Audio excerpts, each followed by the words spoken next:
How to record your screen with OBS. In this tutorial, I'm going to show you how you can easily screen record using the OBS application. So the first thing you're going to have to do is download the application from Google Play Store.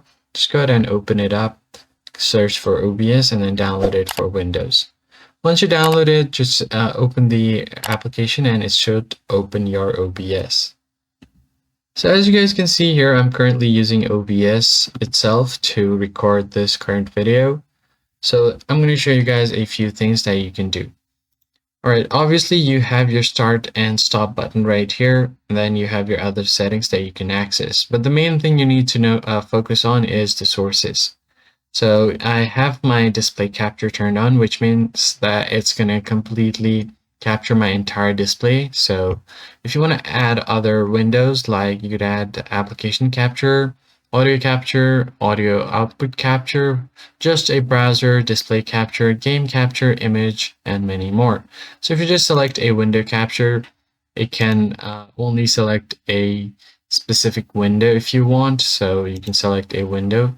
Let's say if I have Google Chrome open, I can just go here, select a window to capture, and it's going to do that.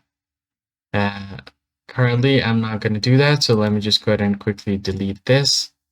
Now, once you do this, just click on this and then click on delete, and you should be good to go. And click on yes.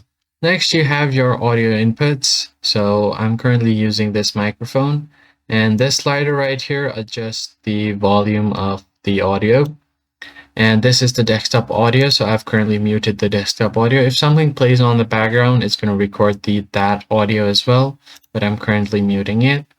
Then you have your start a virtual camera, then studio mode, and then settings. So if you click on the settings icon, you have different settings like general, appearance, stream, output, audio, and video. So these are some of the basic stuff that you need to know about OBS to start recording your video. I hope this tutorial was helpful to you guys, and I'll catch you on the next one.